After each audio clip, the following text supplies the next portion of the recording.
Welcome to Behind the Audition podcast with your host, Curt Hilton. Listen in on interviews with voiceovers, filmmakers, producers, animators, and much more. Curt, a voice actor himself, will give insider tips to the business, talk with guests about how they got into the business, and be sure to stay tuned to the end of the podcast when he challenges his guests with a pop-up audition. Now it's time for Behind the Audition podcast. Here's Curt Hilton. Welcome back to another episode of Behind the Audition podcast. On this episode, I got to speak to studio owner and voice actor Becket McGough. We talked about how she started out in the voiceover industry, purchasing one of the most iconic studios in Raleigh, North Carolina, what you should do if you want to send a demo to a recording studio, home studios versus on-site recording studios. Plus, we had Bonnie Marie Williams with this part 2 of the recording at the SoundTrax recording studio in Raleigh. So sit back and enjoy another episode of Behind the Audition podcast. All right, this is part 2 here at the SoundTrax studio here in beautiful downtown Raleigh, North Carolina. And I'm going to have the one and only Boss Lady. That's the Boss Lady. If you've never been into the studio, you walk in, and she is the most welcoming person, her and Cameron, and you see on her desk it says Boss Lady. But she's been in the industry for a long time. She owns this beautiful studio here. The one, the only, Becket McGough. How are you doing? I'm great, Curt. And I should say that I do own it, but Cameron is also own. Cameron and I are partners in owning this place. So But you're Boss Lady. So. I am Boss Lady, but I guess that makes him Boss Man. And behind you, we still have Bonnie Marie Williams. Hello. I'm just creeping here behind you. Don't mind me. She's literally sitting I'm the right angel on your me. shoulder right now. Yeah. If you hear a little kid in the background talking, it's not a little kid, it's her having fun. Yeah. So let's talk about you in the industry. When was it you got into this industry, and why voice acting? Well, okay. I was a professionally trained actor. I went to the UNC professional acting training program back in the 80s and moved to New York, Boston first, and then New York, and then back to Boston. And during that time, I was doing mostly on-camera work, commercials, way off Broadway, never quite made it to the big time as far as theater went.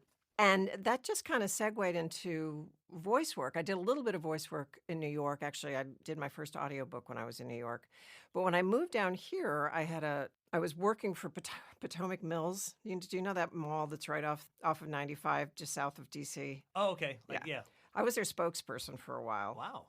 And when I moved here, I was still working for them. And so they sent me here in 1990-something to do the voiceover for the mall.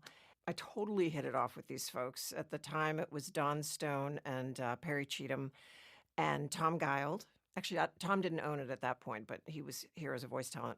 And they just kept calling me in for stuff. And so I said, yay, I loved it. And that's really, I did on-camera work for a while when I moved down here, but then I just realized that this is really where my comfort zone is. Maybe it's because I don't have to wear makeup and, look nice. Maybe that's it, actually. Maybe that's the bottom line. Yeah. I don't have to look good. No, but I just love doing it. I've always loved doing it. And since I've worked here, I started working here about 9 years ago as a project manager. And then Tom Guild, who was the previous owner, sold the business to Cameron and me at the beginning of 2021. I've been doing it ever since, and it's amazing. I love it. Yeah, I always brag to everybody, Walter Scott, who's here in Raleigh as well, a lot of voice actors that we all in this area, and this market's growing so fast, I would say North Carolina, I always tell people North Carolina is like Hollywood East, like the Wilmington area. And, it was, I don't know if Wilmington's as big as it was, back in all the movie days, but there's a lot of voice actors here. Yes. And you're in a great area. Raleigh is, it's like a competitor with Charlotte. Talk about when you bought this studio. Was it just because you love Raleigh, or was it the studio that you're like, this is what I want? Oh no, it's the studio. It's the studio. I mean, I've been working in this place really for 10, 20 years. I mean, and I've always felt extremely comfortable here. And the people, the folks who have worked here all along have just been incredibly supportive, incredibly fun, just really nice people. And so when I started working here as an employee, I just loved it. I loved it. I mean, the only downside to buying this place and working here is I live in Chapel Hill and I have to commute every day. But that gives me a chance to listen to audiobooks and, yes, podcasts. There you go. There you go. And so being in the industry for as long as you have, what are some things that you do like and what are some things you don't like about, where it's going, where it's been? Well, certainly the advent of the home studio. We actually did a marketing campaign maybe 6 years ago, where we were like, everybody's working from their home studios. They're going to put us out of business. Obviously, that hasn't happened, but we did we did a postcard marketing campaign where we sent stuff out saying, just because you have a microphone and a computer doesn't mean you can be a voiceover artist. Right. Come here and work with the professionals, et cetera, et cetera. So that was, I think that's kind of cut down on our business, but not really. I mean, the strength there are a couple strengths. The studio strength, obviously, is this room, which is just a fantastic room. Things sound wonderful in here. And you wouldn't know that we have a train track and a cement plant right across the street. Yeah. But also is the talent roster that we've got. I mean, I inherited it. We've brought on quite a few people, yourself included, since Cameron and I bought the place. And Bonnie. Bonnie, no, you came on when Tom was here, didn't you? Oh, yeah. 2018? It was right after. Yeah. Yeah, she's an old timer. I'm an old timer. But everybody on our roster, for the most part, there are a few exceptions, are local. They are, and that's we're kind of sticking with that requirement because we want the people, we want to support this community. Yeah. And there are so many talented people. I mean, if you go on our website and scroll through the demos, you'll find your person for whatever job you've got. I mean, the exceptions to the rule are when people move, Bonnie, and Yeah, there's a couple you still keep on, because they'll be here. Bonnie and Donovan, actually, who you just talked to. Yeah. Those are the two people. And, because they are so fabulous and we love them so much, we will continue to submit them and they will work remotely. I mean, that would just be dumb to say, no, bye. So, yeah, I mean, we've just got this incredible talent pool of talented, enthusiastic, professional voice people. And, if you can't find them on our list, we'll find them somewhere else. That's what I like. Yeah. It's not oversaturated. And Bonnie, you can agree to this. So when you send out your demos, and you like I said, you've done the voice acting before. You send your demos out to recording studios, and you may get back, you know what, you sound too much like Tom, or you may sound like this person. I like that because as a voice actor, you don't want to be on an oversaturated sounds like me roster, correctly? And that's one good thing about here. And Bonnie, wouldn't you agree? Like you search the roster first. You search the talent pool, right? Absolutely. And what I love about Becket is how you curate it. Yeah. And you're very hands-on with all of us here. And I'm going to cry again. But I'm going to cry. You really, when you do the casting and everything, it's so personal. And you know all of our strengths. I do. And you play to them. And anytime you're like, do you want to do this? Yes. Whatever it is, yes. It's coming from you. Yes. She always says that, just by the way. Even if it's like, it's one word. It's one word and you have to say it 50 times? Okay. Yep, I'm there. I'm here. Whatever. Is this for an AI commercial?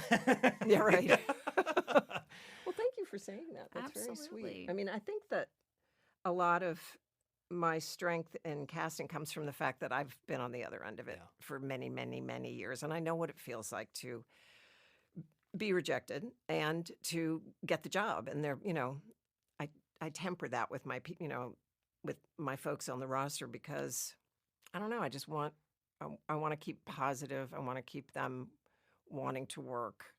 And when I first started doing this, I did reach out to everybody who auditioned, whether they made it or not. Mm-hmm. And I thought I should do that. I mean, it would be nice for me to. Then I stopped doing that because that was just too much work. Too much. You probably how many? Okay, this is a question. How many auditions or how many demos do you get sent on a weekly basis, being a studio owner? Not that many. I mean, I would say on an average week, 1 or 2. Okay, and what are some tips for voice actors not to do or not to say to a studio owner? Like if you send an email, hey, I'm a voice actor, what do you not put in that email? Well, you don't put in that email, my friends tell me I have a nice voice. My favorite. Absolutely not. How fabulous for you. No, that's terrible. No, that's real. Again, Must be nice. Yes, you have to have thick skin, and I like that. Yeah. And you have a good intimidation factor about you. When I first met you on the phone and we talked and in person, but she is all heart. You can see it. Like you come in and meet you. You're like, well, how do I approach it? But that's a good thing as an owner, right? Yeah. And then when you start talking, like you're so comfortable.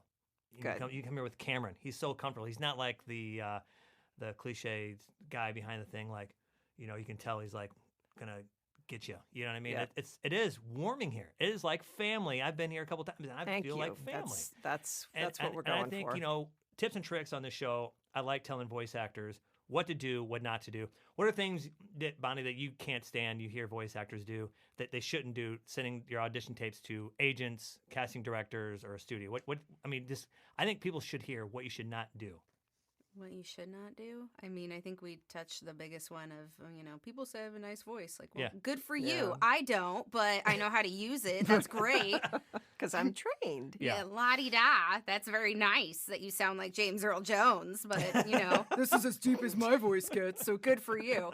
That's probably the biggest one. Like, don't be rude when you submit. Don't Yeah. say, like, I expect you to email me back right away. Like, Yeah. feeling entitled to people's time, I Yeah. think, is maybe one of the biggest things. Like, Yeah. just don't be a jerk. Don't be a jerk. Don't be a jerk. I mean, you I- know? I only work with people I like, so Yeah. why would I want to work with somebody that is a pain in the butt? I mean, And I love having local studio. We talk about Source Connect. That's one thing I reached out. I can have it, yes. But a home studio, even with Source Connect, there's still going to be noises. Yeah. People with, I'm not going to say the brand, have that big brand, you still hear things. They think it's going to shut off the world. No, you'll still hear things. yeah. I reached out to you to say, hey, can you be my connection for Source Connect? I think it's important to have a local studio represent you in case you need that good, crisp, clean engineer sound, Source Connect. Wouldn't you agree? No, absolutely. Absolutely. I mean, yeah. I mean, and we've met a lot of our voice talent. A lot of the folks on our roster are people who did that, who got in touch with us and said, I need to do a Source Connect session. Can I come in? And pretty much everybody who's come in with that request has been put on our roster. I love it. And that's why I told you if I have somebody request, I'm calling you right away because, yes, I could do it, but you've been in, Bonnie, you've had this where you do a live session. All right, hit playback. You're like, I got to get that character and figure out how to do this. Playback. Now I got to get back into that character. When you're doing a video game, you cannot be both. You can't. I don't care who you are. You could be the best technician or whatever you want to say in the world. I think it's important to have somebody run this and run that, and you be your character and be true to that. Yeah, I never Don't really you thought of that. That Put must on be your really actor hat. hard. Yeah, it is hard. I mean, It's hard. I remember I did something last year. It was a live session. It was good, and it was an announcer voice kind of guy. But I had to go back into that, and I caught myself talking normal. I'm like, whoa, I have to go back into that character. Right, right. So yeah, I think Yeah. I think studios will be here forever because of that. Yeah, I think so too. And we have a very loyal client base. Lots of local ad agencies and marketing agencies and filmmakers, that kind of thing. They've been coming here for years before I even started working here, and they still are working with our talent and working in our studio, which is great. Absolutely. And so when you market your studio, for those who want to open a studio, what are some tips and tricks for them, like want to get into this and buy a studio? What would you recommend to them? Well, obviously you need an amazing space like this.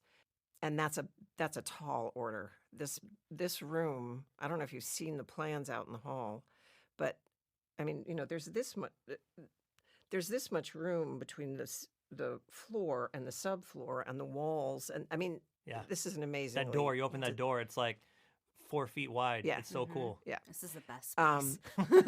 So you got to be better than the home studio. You've Yeah. got to be the step up from the home studio. What else would I don't know. I never really thought about this before. You've got to have an amazing engineer or two, which we do. We have two great engineers. I mean, Yeah. Cameron's the best in the business, and Kyle, who's our part-time engineer, is fantastic. Mm-hmm. And he's actually doing most of our music stuff, which we Yeah. do a small amount of Yeah. in our off hours, and he's the guy who's in charge of that. Yeah, and I was going to bring that up. So if you are a musician in the Triangle, bordering states, this is a great location Yeah. to record your album, record your music, and a podcast. Like, this is nice. You come in, record a podcast. I just love that, you can record a podcast here. You can record your music here. What are some ideas for those wanting to record an album? What's some tips about reaching out to a local studio to do that instead of recording it in your garage or at home? Well, obviously, it's going to sound better here. I mean, if you go on our website, you can see a picture of this room. It's a big room. I mean, right now it looks a little small because we've got a lot of chairs and stuff like that. But once we clear this out, this is a big space. I mean, we've had choirs recorded in here. Mm-hmm.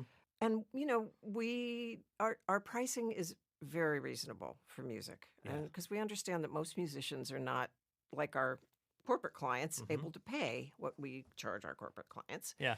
So we try to keep it affordable and in that way try to lure people out of their garages. You know, come see what you sound like with professional engineers in a soundproof room, you know, and with amazing equipment. Absolutely. And so before we get to the audition challenge, you know, you one thing I would talk to both of you about, social media.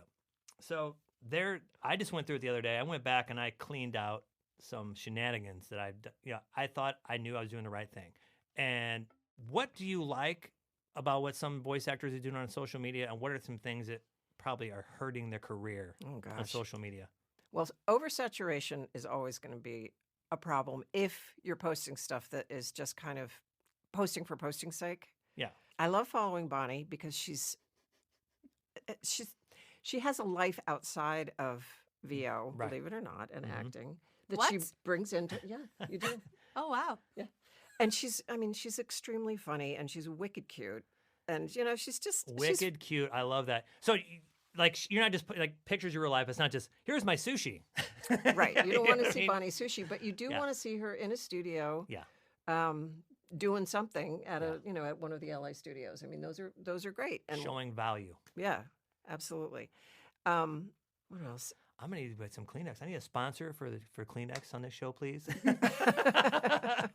Bonnie, what annoys you? What annoys you with what voice actors do? Because I love asking that question. I forgot to add. What's annoying? Because posting. I heard a saying one time: posting and praying. Post and pray. That they want likes, they want followers, but that's not really important, right? Yeah. You don't need 10,000 followers. Why do you need 10,000 voice actors to follow you, or 10,000 this to follow you? Why do you need that? Some people do it because it looks like you're more popular than you are, and they buy followers. That's maybe my biggest pet peeve. When people buy followers, and then you look at their engagement rate, and they've got like 5 likes on a photo. Oh, and then you look at their followers as bot 3645287. Right? It's like weird name. That's a big giveaway for when somebody's bought followers. It's like, why? Why would you rather have 10,000 people who aren't even real follow you than actually make real engaged relationships? Okay. Like, why would you want the look of being more popular than you are for the sake of whatever image? But wouldn't you rather have a following, even if it's smaller, but it's people who actually engage with your stuff and you engage with their stuff and their real relationships? Yeah. That matters so much more. That's probably my biggest pet peeve. I like that. If I knew that existed, it would have been my pet peeve too. Social media and me are, meh. I like me some Instagram, but other than that, yeah. Oh, that is, that's like TikTok. Only thing that annoys me about TikTok is I have to have 1,000 followers, which I don't care about followers, but I need 1,000 followers to go live, to do like live, live guests and all that. So that's the only tedious thing about that. So now we're gonna have some fun. Okay. It's the audition challenge. I had to do it too. And you and I talked about this, and I think being from Missouri, this part of Missouri, I guess I was the only one tight rolling my jeans, but I've never heard of that. At least you don't have to talk about Brussels sprouts. You love Brussels sprouts. Where is it? Oh, okay. All right, so this is a infomercial. We'll do an infomercial, and it's kind of like surprising. Have you seen these bedazzled safety pins? Something like that. And I know you can knock this one out of the box. So whenever you're ready, go and have fun. All right. I mean, I've heard of bedazzled, but I have not heard of tight roll jeans. Okay. Are you wanting to add that extra bling to your tight roll jeans? Get all the new bedazzled safety pins at Bedazzled. Don't just pin your jeans. Bedazzle them. Bedazzled, located next to the cheap jewelry and hot pretzel stand in the food court. Dude, that's why she's the boss lady right there, right? I mean, she went right into character, and this is what I love. This is what I love about this industry. I get to see Bonnie today, see you again. It's like family in the studio. What are some words of wisdom to voice actors? wanting to be on a roster at a studio again? What are some like good, positive, motivational words to them to get them started in this industry? Well, get a support system. You're not, even though you're in a room alone for the most part, you need a team behind you. You need coaches, Yes. agents, marketing people eventually, but most important, I think, is to get a good coach from the get-go. Somebody who's in the business, who knows the world, and also isn't afraid to tell you when you sound bad or when you sound great. Right. And just something that I do, I listen. I'm a big fan of audiobooks. I listen to a lot of audiobooks, and when I first started, and I record them too. And when I first started recording them, I listened to them to figure out what I liked about a person's delivery, and kind of added that to my Right. bag of tricks. Or that Yeah. sort of approach to my Love bag of that. tricks. So I find that listening a lot. When you're watching a football game and the promos come on, or the Today Show, like with Donovan, Mhm. a lot of times that gets tuned out because you're off getting your popcorn or whatever. Mhm. But if you're interested in being a voice person, that's what you should be listening to. You It's should a pay promo, and you attention remember to that. it. You know that voice. You Yeah. you got a tone. And I love that. that's good instruction. I mean, it's good. It's this is what you sound like when you're successful. Right. I don't know. Right. I love it. I love it. It's like Matthew McConaughey. They say he never changes his voice, Mm. and he could talk, natural. I think that's awesome with him too. I am so thankful that we got to do the last 2 episodes here at SoundTrax, and we'll definitely have to do more. And when Bonnie Yeah. comes back, part 2 or part 3 or 4. Thank you, Cameron. Thank you, Becket McGough, for Yay. having not us listening. here at the beautiful SoundTrax studio here in Raleigh, North Carolina. Once again, if you are a business in this area, or if you're in California and you hear this, you can hire SoundTrax to Yep. do commercials, IVRs, whatever you We need do done. lots of ADRs. Everything. That's become a kind of a big thing in the last Exactly. year. So So check out SoundTrax, and I'm definitely going to have everything where you can go on their website and check out Bonnie's website and Instagram and all that good stuff. Thank you, Becket McGough, for being on Behind the Audition podcast. you are welcome. Thank you, Curt. I appreciate it. For more information about Becket McGough or the SoundTrax studio, go to soundtraxnc.com. Thanks for listening in on Behind the Audition podcast, made possible by Hilton Productions. If you need a male or female voiceover, contact us at hiltonproductions.com. Hilton Productions, let our voices do the selling.